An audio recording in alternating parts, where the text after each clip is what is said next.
Alas 5 Gs na, 1 Western Visayas na. Alas 5 Gs na, 1 Western Visayas na. We remain steadfast in our commitment in delivering local news that matters. Stories that inspire. Enriching the lives of Filipinos in the Philippines and across the globe. This is your GMA Regional TV. Buong puso para sa Pilipino. Mga balita, katututukan, subong sa One Western Visayas. Pila ka mga pasahero sa Iloilo City nagaka-stranded sa tion sang rush hour. Transport cooperatives nagpaatag kun nga ginakulang ang nagabiyahe nga units. Hugot nga border checkpoints, liwat nga ginpatuban sa Negros Occidental bangod sa mga kaso sang ASF sa Negros Oriental. Di pasahero nga jeep nagbaliskad sa madanlog kag kurbanahon nga dalan sa Leon, Iloilo. Duha patay, 16 pilason. Kag kapin 30 ka persons deprived of liberty sa Bacolod City naggraduar sa alternative learning system.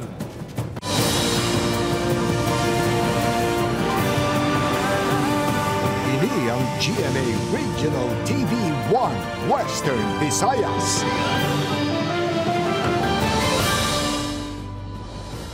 Mayong hapon, live sa GMA Iloilo Station. Ako si Gertrude Charlatan. Kag ako naman yung kapuso rin Bretos live diri sa GMA Bacolod Station. Mga kapuso, madamo nga pasahero nagaka-stranded sa tion sang rush hours sa Iloilo City. Kapuso, Iloilo City TTMO ginabasol ang transport cooperatives kaangol sa problema. Alyansa sa kooperatiba nagdepensa. Nakatutok Kim Salinas. Makit-an sa sining nga video ang pagdinaguso sa mga pasahero para makasakay sa isa ka modernized PUJ.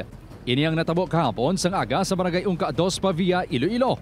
Ini ang masami nga ginapangatubang sa mga pasahero sa syudad sang Iloilo sa tion sang rush hours. Bangod sini, pila sa mga pasahero ang nagakalit sa klase kag trabaho. Puno-puno na yung mga jeep, so it's either malakat ka na lang or mahulat ka sa dugay-dugay. Mga 30 minutes siguro or 1 hour tops. Medyo budlay po magbiyahe kung especially po kung gadali, bala tapos gamay lang ang sarakyan. Ginatudlo ang rason sang problema sang head sang Iloilo City Traffic and Transportation Management Office ang mga transport cooperative nga wala pa sa may napasang nga dispatching plan sa piyak sang ilang mga ginkasugtan. Ang katabo abi punuan system gyapon ti bahala na yakon mag basta puno kami anay ti that is why nga there is nga wala sang proper turn around so para sa dispatching kag pagbalik sang mga ilang nga mga jeep. Gintuad Madigar Bansos nga antes magbukas ang klase, nagpasalig ang mga transport cooperative nga maarapalan ang pagdugok sa mga pasahero sa tion sang rush hours. Daw ginbalik naman sa alyansa sa mga kooperatiba ang kakulangan sa Iloilo City TTMO. Suno sa ila, ang mabugat nga trapiko sa downtown area kag pila pa kada lanaw sa syudad ang rason kun nga hindi sa galayon makabalik ang ila units sa mga terminal.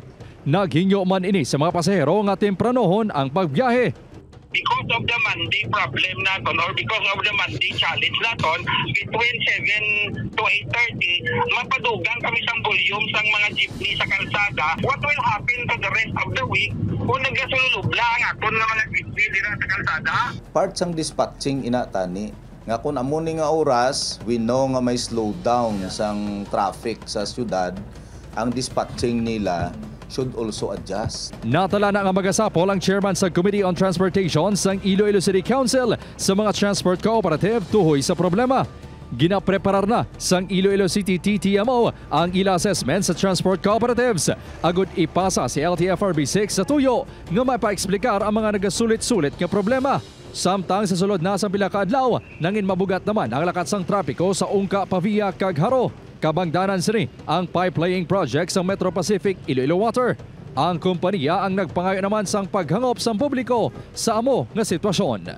Upod Caramel Porquia, Kim Salinas. 1 Western Visayas.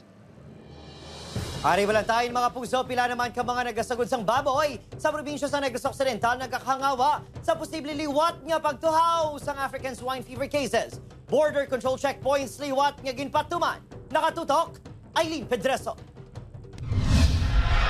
Matapos nakarecord sa mga kaso ng African swine fever sa Valencia, Negros Oriental, nagapangaman ang Negros Occidental Provincial Government agud hindi na makasulod ang mga baboy kag iban pa nga pork products sa probinsya. Sige magyapon subong umantay ta sa aton nga mga borders no because of this confirmed positive case aton nga neighboring province no LGU sa Valencia, Negros Oriental. Liwat nga nagpahamtang sa border checkpoint sa Kabangkalan City, kag banwas sang hinubaan kag nakasilyana ang PVO. Sa monitoring sa PVO, naka-intercept na ang otoridad sang karne sang baboy kag pork products halin sa mga lugar nga may kaso sang ASF. Magluwas sa checkpoints, may ginapatigayon man nga surveillance sa Provincial ASF Task Force sa mga merkado kag slaughterhouses.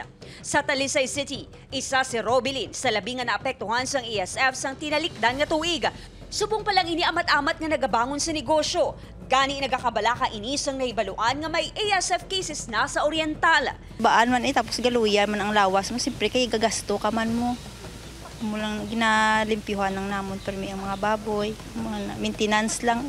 Amuman sini ang nabatsyagan sa mga nagabaligya sang baboy sa merkado.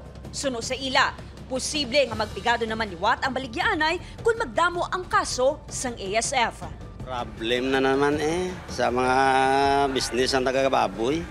Kaya bata man ang mga customer, malak naman ang paminsaro nila nga hindi naman kaon man baboy. Buhay pa ka-recover nga daan. Kaya palang kabulan ang recover isang ligad ng masakit. Ara naman. Upod ka Ruel Banggoy, Eileen Pedreso, One Western Visayas. Duha ang patay samtang 16 ang pilason sa nagbaliskad ang di pasahero nga jeep sa madanlog nga kurbada ukon kurbadahon nga dalan sa Leon, Iloilo. Si Zen Kilantang Sasa nakatuto.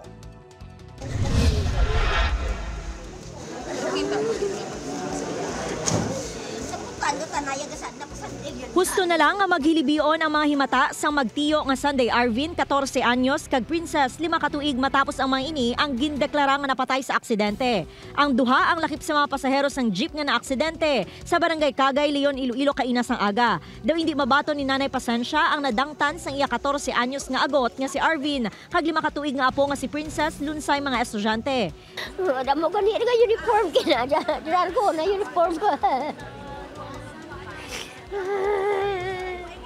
Istorya sang nanay ni Princess, ginupod siniyang iabugto nga bata nga makadto kun tani sa banwa. Ginasaba kuno sini si Princess sa magluntad ang aksidente. Nakibot na lang ini nga may pilas ini sa ulo. Ako na doon naduraan ako kanimo, igo pag man ako nga nagano to, doon nagalang-ulang ako. Tapos akin lang tawo ng bata ko. Ginagagang ko man gyapon. Why igo nga why ko kamaan nga abi ko nalipang tana. Ang iban nga pasahero sang jeep ang ginpangdala sa Alyosan District Hospital bangod sa mga bukol, pilas kag bagra sa lawas. Kalabanan sa mga ini ang estudyante. Kaya ako gapungko ko sa tunga tapos rapit sa pertahan balara. Tapos pagka isol na mo to natabog ako sa sagwa. Bali man pagtukar man di saka pero pilang matras. Tumiritso matras mo to pagliko na natumba, naipit ako. Base sa investigasyon sang kapulisan, masobra 30 ang pasahero sang jeep. Magluwas sa duha nga napatay, 16 pa ang nagkasamaran. Takladon kag kurbada ang lugar, rason nga nag-atras ang jeep kag nagbaliskad. Napatyan sa makina, so sa padalom nagtumba. So pagtumba niya nahulog sa may banglid, kag nagligid ang jeep sa mga duha ka beses. Suno sa driver sang jeep, kondisyon man kuno ini antes ginbiyahe. Samtang nagabiyahe, natandog kuno sang iya pasahero sa front seat ang kambyada. Nakakabida na ko ang kambyada. Balik siya neutral, puparino ko. Tapos yung kay dadayos kay danlog. Kadamaan sa mga pasahero ang residente sa Barangay Kagay. Gani nagalaom ang barangay officials nga mapadasig ang pagsemento sa lugar agud malikawan ang dugang nga aksidente. Ongoing pero ang contractor why para kalabot dito nga magobra. Kaya ang portion nga ginsemento sa dalom nakasulad sa LCAC budget. Detained ang driver sa Leon Police Station samtang ginahulat ang mga himata sa mga biktima agud mapasakaan inisang kaso. Upod kay Cirilo Randuque, Zen Kilantang Sasa, One Western Visayas. Ginpahayag illegal recruiter nga nagbiktima sa magkahagugma sa Iloilo City, may 12 pa nga nabiktima sunod sa tagreklamo. DMW6 pagasakyaron kung lehitimo ang ahensya sang ginaaligar scammer. Ini ang gintutukan ni Kim Salinas, exclusive.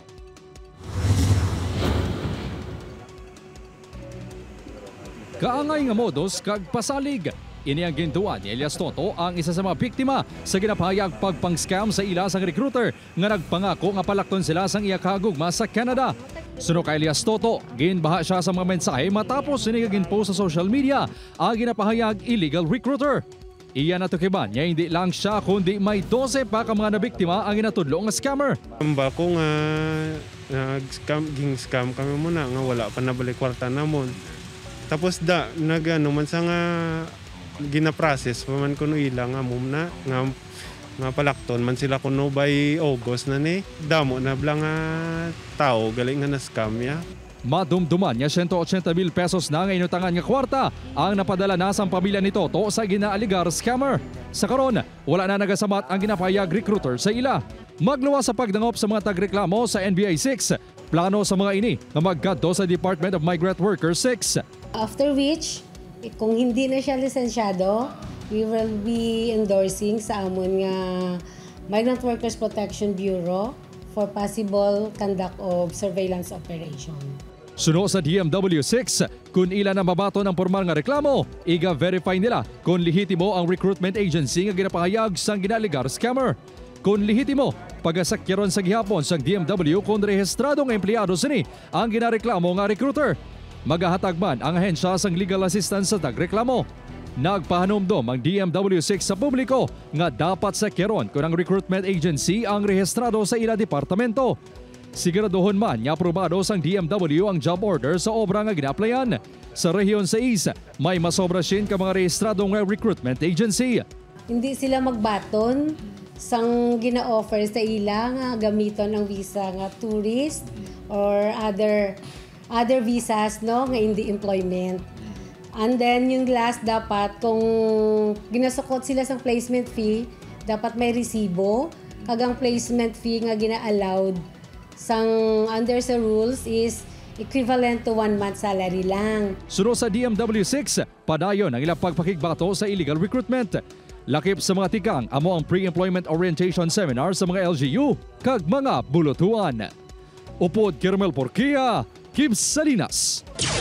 1 Western Visayas. Believe mga puso 28 naman ka mga PDL kung persons deprived of liberty sa Bacolod City naggraduar sa alternative learning system. Pila ka mga naggraduar, ginpakigbahin ang ilay nagyan, agud bagohon ng kabuhi. Yaring balita nga itong gintutuka. Grade 4 lang natapos ni alias Ezekiel Santo bangod sa malaing impluensya sang iya mga barkada. Bata pa lang ini sang naimbulbar sa iligal nga droga. Sang nahunong sa presuhan, ini ang nanginpalagyan agud makilala sini ang Diyos kag tigayon magbag-o. Nagpasakop ini sa alternative learning program kag pagkatapos sang masobra 6 ka bulan nakuha sini ang iya high school diploma. Dako ginabulig sa amon ano lang kami sa guaman nagwalagaw liyo lang pasaway sa pamilya. Ang diploma ni Ezekiel ang testamento sang esperasyon nga mangin madinalagon sa kabuhi sa biyak sang nahimo nga kabaltahan sang una. Ma'am kag sir tani patawad niyo ko sa mga sala ko da. Pasaway eskwelahan. Si Ezekiel ang kabahin sang 28 ka PDL nga nagmarcha sa culmination program sang ALS sa Metro Bacolod District Jail Male Dormitory sa Barangay Singkang Airport. 11 diri ang nakatapos ng elementarya kag 17 ang junior high school. Ang mga naggraduar ang isa sa mga pinakadamo ang graduating batch gikan sa pasilidad. May tsansa sila nga pagwa nila mangin productive citizen sila sa atong komunidad kay tungod nga nakatapos sila. Sa karon, ginapanghandaan sang jail facility ang pagpalapad sang ALS program sini agud maging kwalipikado nga magtanyag sang modular classes para sa college students nga mga PDL. Kanga isang 20 anyos sa sinestor, handom nga makatapos sa kolehiyo agud mabuligan ang pamilya. Nakita ko sa iba nga tapos eskwela. Ako nagprosige ako mga tapos eskwela para sa uli hindi ako mabudlayan. Gusto ko man makabawi sa pamilya ko mo. Ginahangkat sang proud graduates nga Sanday Ezekiel kag Nestor ang magkaangay nila nga PDL nga mangisog kag sugda na ang pagbagta sa dalan may tinapusan apisar na kahunong sa presohan. Open Kiril Casilio, Adrian Prietos, 1 Western Visayas.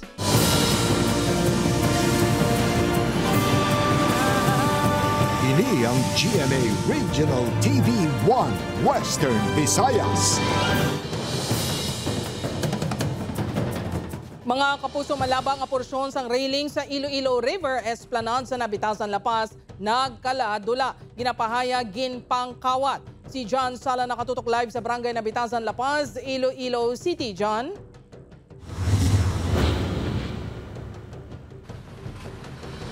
Jert, magluwas sa pagpatahom, nagaserbiman nga proteksyon sa Iloilo River Esplanade ang mga railings. Apang dako nga bahin sa Esplanade diri sa Barangay Nabitasan, La Paz ang wala na sang railings. Sa paglabay sa Iloilo River Esplanade sa bahin sa Barangay Nabitasan, La Paz, nalulupang doon ang malaba nga porsyon sini nga wala na sang railings. Suno sa pila ka mga residente nga nagpaiway na nga magatubang sa kamera, madata ang kinawatay sang railing sa lugar. Para sa amay nga si Rudy, magluwas nga malaw ay lantawon ang ini nga sitwasyon sang Esplanade. Nagatuga man ini sang peligro ilabi na nga madamo sang mga kabataan sa lugar. Ginabali nila, ginapakilo siguro nila na delikado kayo sa makabim sa mga bata, sir, kasi maulog blad ang kakaiway na baral. Suno sa punong barangay sang Nabitasan, madugay na nga problema ang pagpangawat sang railing sa Esplanade. Makapila ka beses na sila nga nakadakop sa mga nagapangawat kaupod ang ICPO kag city government, apang nagaliwat-liwat lang ini. Have been working together with PNP, together with Senro sa ini mga kinawatay for the past several years. Kago man gyapon, no, sige gyapon ang pagkuha sang mga kawatan. Suno sa head sang Iloilo City General Services Office, may nagabantay sa lugar ng mga pulis, tanod kag green guards, rason nga may pila ka mga kawatan sila nga nadakpan. Sa karon, ang mga nabilin nga railings ang ginaamat-amat naman hukas bangod baylohan na ini sang konkreto. Salt water abi ang Iloilo River. The reason why nga naga-tok-tok siya, so naga-deteriorate. So, gina-change ta sa concrete ang design sang aton nga mga railings dira. Ginakabig naman nga dako nga bulig ni Arosa kun matigayon na ini. Dako gid ina nga bulig sa aton kay ti ang safe gid ang palibot naton, safe ang aton Esplanade sa mga bypassers naton.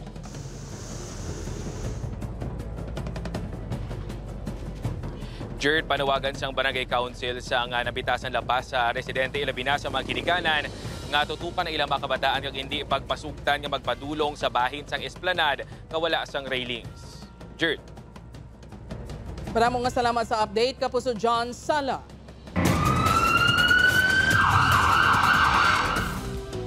Mga puso sa Bacolod City Reward System nga ginatanaw sabat sa mga krimen, ginplaster na. Samtang lalaki patay na sa nasapuan nga nagalutaw sa daga. Yaring balita nga itong gintutuka. Nasapuan sa Maritime Police nga nagautaw-utaw ang ini nga bangkay sang lalaki. Sa baybayon nga sakop sa Barangay 10, Bacolod City, pasado las 10 kay inasangaga. Naka-shorts ini nga maroon kag wala sang pang-ibabaw nga panapton. May ara ini tato sang bagol sa butkon. May pilas ini sa ulo nga una naging report nga tuga sang pagpangtiro apang Santos inisyal nga pagpangusisa sang soko. Posible na pilas ini sa makawayan nga ginapatubuan talaba. Ang biktima ang may record sa Police Station 1 bangod sa pagpanggamo sa isa ka mall kag may record man ini isang alarming scandal sa Barangay 29. Taga Binalbaga ni siya sa record naton. So ang ngalan i-confirm tanay kay basi kun ngalan ta karon. Hindi pa matumod kung may foul play o kung pagkalumos ang kausa sa kamatayon sa biktima. Ginklaro man yung wala ginhalid ang bangkay kay ginbutong lang ini sang Maritime Police pakadto sa hunasan gamit ang lubid. Baklid ko no, may higot. Kita tada kagina sa ato naked eye way man.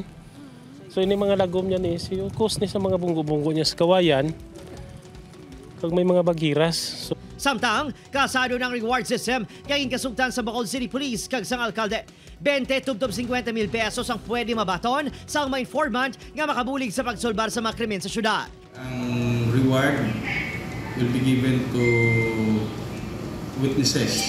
May ara kita committee na which will be chaired by myself. Ang committee ang mag-determine kung pila ang ihatag. Isa sa prioridad sa otoridad ang pagtumod sa mga ginapahayag termite gang nga nag-operate sa Barangay Sumag. Subong man ang mga suspect sa serye sang pagpangtiro sa Bacolod City nga tubtob subong wala pa sang may napasakaan sang kaso.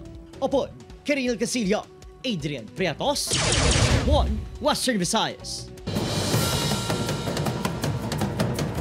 Mga pasyente nga gina-admit sa mga ospital sa Iloilo nga may simptomas ng dengue nagadamo sunod sa PHO. Ini ang gintutukan ni Zen Kilantang Sasa. Ginalibot ni Manang Rosebell ang iya ugsaran agud siguraduhon nga wala sa mga nagapondo nga tubig. Tanan nga mga botelya kag posible istaran sa mga pitik-pitik. Iya ginapakulob bangod na eksperyensyahan na sadto nga gindengue ang iya duha ka bata. Ang mga sang saging, mga puno blas ng saging nga may mga tubig, ginakuha namon ang mga dry nga bilang paklang. Kaya ginapunduhan man sa tubig.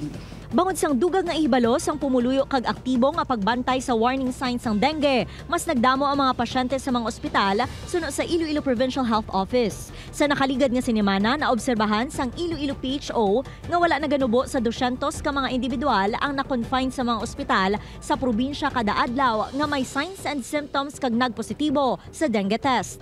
Nakita naton 222, 246 in a day ang ilang nga mga occupancy nga dengue na iyaha. Wala pa nadara ang mga other medical conditions, surgical conditions, OB, gynae nga mga cases, but 200 plus in a day in a hospital. So, ma-overwhelm ang aton nga mga hospitals. Not only that, ang aton nga tertiary hospitals in the city, increase naman ang... Nahibaluan nga ginahulat na lang sang Iloilo Provincial Government ang deklarasyon sang state of calamity sa mga local government unit agud makadeklarar man sini ang probinsya. Santo sa criteria, duha ka mga LGU ang kinahanglan nga magdeklarar sang state of calamity para inyang matigayon. Sa karon, nakadeklarar na ang Pasig City. Madumduman nga 36 na ka mga LGU ang nakalabot sa alert and epidemic threshold sa dengue cases. Upod kay Cirilo Randuque, Zen Kilantang Sasa, One Western Visayas. Sa Negros Occidental, San Carlos City LGU may napili na nga lugar nga pahamtangan sang Talavie Bridge. Samtang One Calatrava Movement ginapamatukan ang tikang. Nakatutok, Irene Pedreso. Masobra isa ka bulan matapos gindemolish sang DPWH ang 90 anyos nga Talavie Bridge nga nagakonekta sa San Carlos City kag Banwa sang Calatrava. May napili na ang San Carlos City LGU nga lugar kung sa diin liwat nga pahamtangan sang Taytay. Sunod sa LGU, sa Park Marina, plano nga ibutang ang Taytay. Kung matigayon, manginisa na ka tourist attraction. Apang para naman sa grupo nga One Calatrava Movement, hindi solusyon ang pagpangita sang bag-o nga lokasyon. The gesture is nice, but I think we go back to the real issue, which is may clearance pala ang pag-demolish or dismantle sa Talavie Bridge. Hindi na siya mula kapos yung mambal ka we will transfer the bridge para ma-appreciate ang tao. Sunod sa grupo, bangod human sa steel ang Taytay. Ginapahayag nga madasig ini nga matuktukan kung lapit sa dagat bangod sa salt water. Nagpangayo pa ang LGU sang giya halin sa National Historical Commission of the Philippines o NHCP. Antisimuon ang aluman nga tikang sa plano nga sailuhan sang Taytay. Mangayo man ini sang suwestyon sa DPWH. We have to wait for the guidance of NHCP. They requested for the plan of the LGU for the relocation. So we will comply first with all the plans and others. Madumduman nga tuig 2023, ginumpisahan ang pagdemolish sa Taytay kag Hunyo sa mga tuig natapos. Apang nabaton sang LGU ang CDO halin sa NHCP sang July 30, 2024. Sunod sa GPWH, makabig na nga delikado ang kondisyon sang Taytay, rason nga gin-demolish ini. Upod Geruel Banggoy, Irene Pedreso, One Western Visayas. Mga puso, anay magkasumpong nga lideres ang Kabakod Negros kag Bakod Kambyada Manibela. Magaop danay sa iwaton nga untat biyahe buwas. Yaring balita nga aton gintutukan. Welga kami! Welga! Welga! Welga kami! Kung sadto, wala untat ang palagtikanay sa lideres sa duha kadalakong nga transport organization sa probinsya. WAS, all set na sanday Lilian Sembrano, sang Kabakod Negros sa Rudy Agsam Katedral, sang Bakod Kambyada Manibela. Mas sobre 2,000 ka mga drivers sa operators sa Bacolod City ang mga pasakop sa malapnagon niya untat biyahe nga pamaagi sang grupo sa pagpamatok sa Transport Modernization Program. Ginapabugal ginamon, proud ka man. Ginapabugal namon ang amon nga pag-isa kag panindugan. Kay gusto namon daugon ang ini nga kausa. Kung nakita naton sang una, do hindi kay mga Indianay, no? Bangod sang wala pagpirma sang aton nga presidente sang Pilipinas, blessing in disguise ato. Mapahamtang rally point sa mga grupo sa idalom sang Bata Flyover, Lizares Extension, Magsaysay Flyover, kag Banga Pacho. Sa gabi, mga patigayin mga grupo sa protesta sa Government Center grounds. Amon gid ipakita kung amon persabas nga. Nagapati man ang chairperson sa Committee on Transportation sa Bicol City Council nga dapat pamatian ang tanan nga bahin sa kontrobersyal nga issue. Dapat may ara konsiderasyon sa mayoridad nga nagpasaidalom sa sininga programa. What do you do with those nga nagpasaidalom? May balayran na sila nga mga amortization kada bulan. Samtang, mga patigayin man sang utat biyahe ang ginabanta. 1,000 ka units sa idalom sa Manibela panay buwas tubtob sa Webes.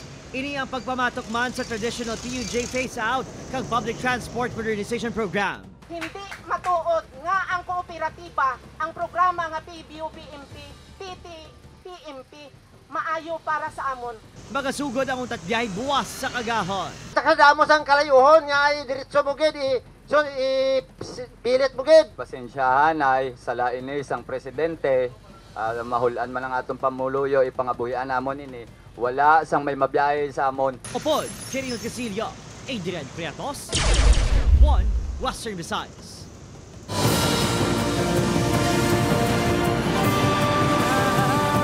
Ini ang GMA Regional TV 1 Western Visayas. Pila ka mga Ilonggo nga naga-star sa United Kingdom nagakabalaka bangod sang nagaluntad nga riot. Ini ang gintutukan ni Zen Kilantang Sasa. Madamo nga pumuluyo sang United Kingdom ang nagpatigayon sang mga hublag protesta matapos ang insidente sang pagpangbuno nga nagresulta sa kamatayon sang 3 ka mga kabataan nga babayi sa banwa sang Southport sa Merseyside County sa England. Ang amo nga paghublag ang naglala kag nagresulta sa mga riot nga naglapta sa iban pa nga mga syudad sa pungsod matapos maglapta ang sala nga impormasyon nga isa ka immigrant ang responsable sa krimen. Apang sa pagkamatuod, may suspect na nga nadakpan ng kapulisan kag napasakaan na gani ini sang kaso nga murder kag attempted murder. Pila naman ka mga immigrant ang ginhalitan bangod sa amo nga hitabo. Para matapna ang mga riot, may mga pumuluyo man nga nagprotesta kontra sa racism. 400 ka tawo ang arestado bangod sa kinagamo. Si Shaina nga 8 na katuig nga naga-istar sa Southwest nga bahin sang pungsod, nagakasubo sa natabo. Ang ining sitwasyon gingamit sang far-right and fascist to instigate domestic terrorism, targeting our Muslim communities, refugees and us immigrants. Ginpasiguro naman kuno sang British government nga manabat ang mga imbulbado. To let them know that the actions are truly appalling and they do not represent the British values. And our government assures us that they will face the full force of the law. For now, we'll stay vigilant. We'll look after ourselves and our community. Upod kay Cirilo Randuque, Zen Kilantang Sasa, 1 Western Visayas.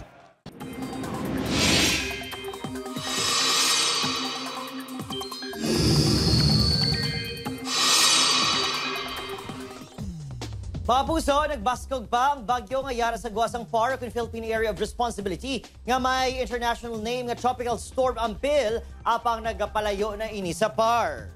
Sunod sa pag-asa Southwest Monsuno kung hangin habagat ang nag-apekto sa pilakabahin sang Luzon kag Western Section sang Visayas. Sa datos naman sa Metro Weather, subong adlaw, pabaskog nga pag-ulan ang lauman sa Negros Occidental samtang maulan man sa dakong bahin sang Panay Island. Lauman man ang posible nga pag-ulan sa iban pang bahin sa Pilipinas. Mga kapuso, ginhatagan sang importansya sang Iloilo Provincial Government ang pamatanon sa Ligon ng Kabataan 2024. Dirigin presentar ang Boy and Girl Officials 2024 nga halin sa nagkalain-laing eskwelahan sa probinsya. Ginatudloan ng kabataan sa mga responsibilidad, buluhaton sa provincial elected officials. Pinaagi sini mahana sang ila abilidad sa pagpamuno kag panggobyerno. Kadungan sang aktibidad may libre nga konsultasyon kag mga bulong nga ginpanagtag. May dental consultation kag libre nga x-ray. Magadugay ang programa tubtob sa August 16. Bida man ang mga produkto sa probinsya sa ginpatigayon nga Local Trade and Artisan Fair.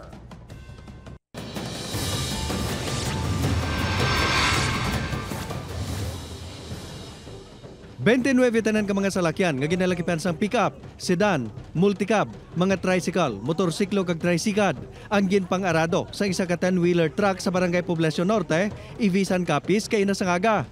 Napulo man katawo ang ginpangdala sa ospital bangod sa kasamaran, kung sa DNA sa kababaye ang binawian sang kabuhi, samtang isa naman ang kritikal.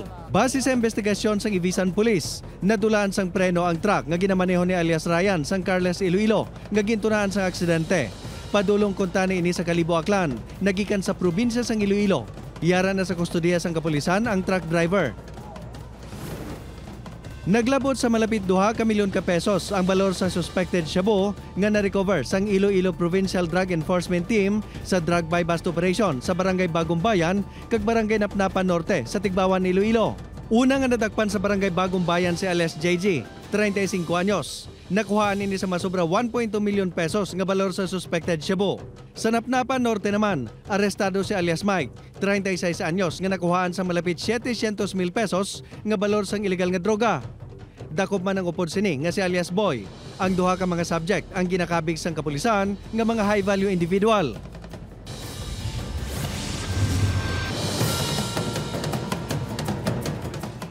Nakitaan sa mga saksi ang kalayo kagaso sa rooftop sang isa ka hotel sa Queensland, Australia matapos mag-crash diri ang isa ka helicopter. Base sa investigasyon sang otoridad, napatay sa aksidente ang pilot sini. Gilayo naman nga nagpatigayon sang evacuation sa mga okupante sang hotel ang Queensland Police. Ang aksidente ang padayon pa nga ginaimbestigaran. Gin-evacuate sang otoridad sa Greece ang mga pasyente sa mga ospital kag pumuluyo sang 11 ka banwa malapit sa Athens bangod sa wildfire nga madasig nga nagalapta tuga sa mabaskog nga hangin.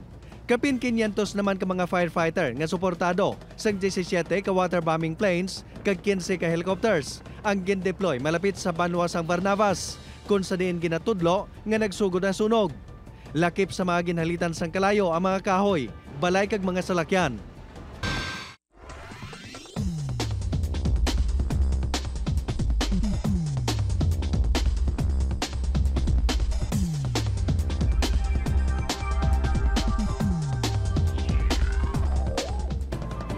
Sa aton mga puso diri sa Western Visayas, nagsubong man. Sa aton mga puso abroad, madamong kinisalamat sa padayon nga pagtuto. Ako si Adrian Prietos. Kapusong mag-isa kita, kag hibaloon ang mga balita tungod local news matters. Ako si Gertrude Charlatan, ini ang One Western Visayas, bugos nga puwersa para sa mas dako nga misyon kag mas masangkat nga pagserbisyo sa pungso.